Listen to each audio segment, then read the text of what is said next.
Assalamualaikum warahmatullahi wabarakatuh. Nama saya Yuliana Anggun, mahasiswa RPL 3 Stikes Sukabumi. Kali ini akan mempraktekkan mengenai pemeriksaan GCS.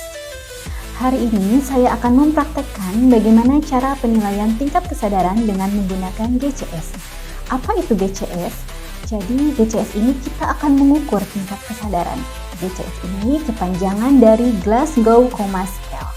Langsung saja kita praktekkan bagaimana cara penilaian tingkat kesadaran. Untuk penilaian dari GCS itu sendiri, jadi ini ada 3 poin. Yang pertama, E atau mata, yang kedua verbal atau ucapan, yang ketiga motorik atau gerakan. Jadi untuk E nilai tertingginya adalah 4, untuk V atau verbal nilai tertingginya adalah 5, sedangkan untuk motoriknya nilai tertingginya adalah 6. Jadi ketika di total itu nanti ada 15, berarti ini masuk ke kesadaran penuh atau kompos mentis. Langsung saja kita praktekkan kepada pasien.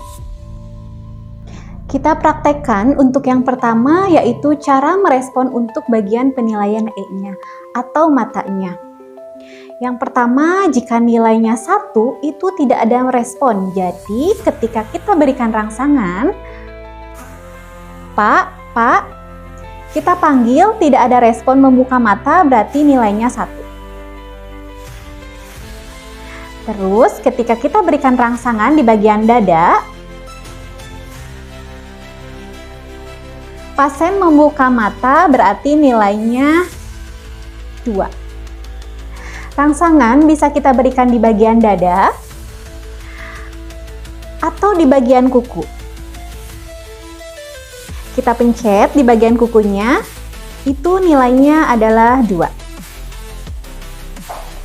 Untuk yang nilainya 3, itu ketika kita panggil dengan suara, pasien membuka mata, maka nilainya adalah 3.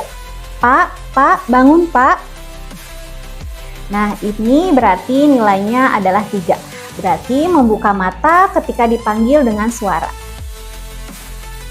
Nilai 4 itu ketika pasien membuka mata spontan, langsung membuka mata secara spontan. Jadi pasien bisa membuka mata secara spontan, maka itu nilainya adalah 4. Untuk penilaian GCS, kita langsung saja mulai dari E atau mata, jadi nilainya adalah 4. Selanjutnya, penilaian terkait verbal. Untuk yang verbal ini, poin tertingginya adalah 5. Jadi yang pertama ini orientasinya baik. Jadi ketika kita ajak ngomong, bapaknya ini bisa berkomunikasi dengan baik. Oke Pak Hendar, gimana kabarnya hari ini? Baik.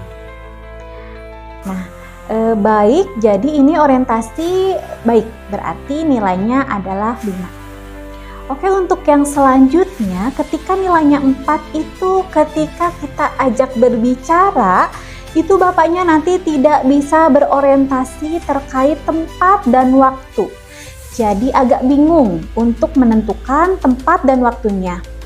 Oke Pak Hendar, Bapak ini tahu Bapak lagi ada di mana? Tidak tahu. Bapaknya sekarang tanggal berapa? Tidak tahu juga. Bapak tinggalnya di mana? Tidak tahu juga. Baik, itu masuk disorientasi di tempat, jadi skor nilainya adalah 4. Lanjut untuk yang nilai 3 di dalam verbal, jadi kita ajak ngomong, suaranya itu tidak jelas kata-katanya. Jadi misal seperti ini. Pak Hendar, bagaimana kabarnya hari ini? Jadi suaranya itu tidak jelas kata-katanya. Bapak sudah makan? Nah, itu masuk di verbal, skornya adalah 3.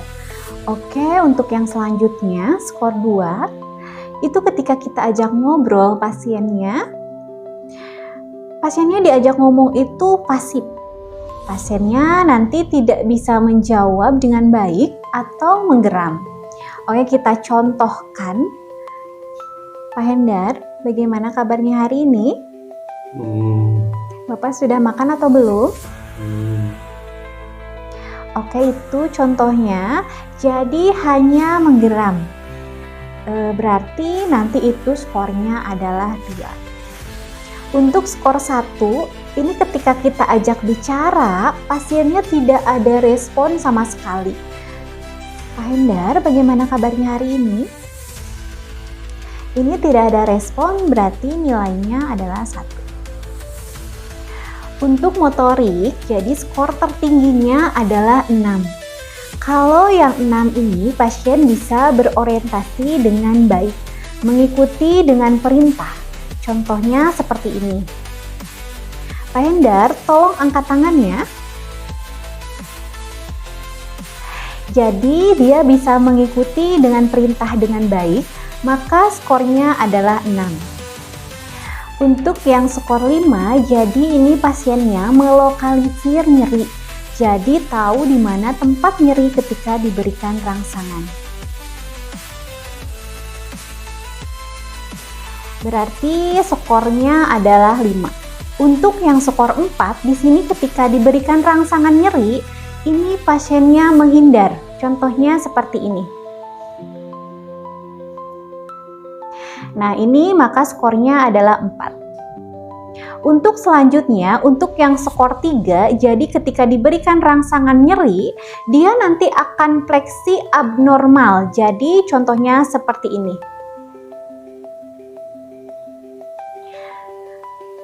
Maka skornya adalah 3. Sedangkan untuk nilai 2, kita akan berikan rangsangan nyeri. Maka dia akan ekstensi abnormal. Jadi contohnya seperti ini. Jadi kita melihat dari pergerakan tangannya, jadi dia akan ekstensi abnormal, maka nilainya adalah 2.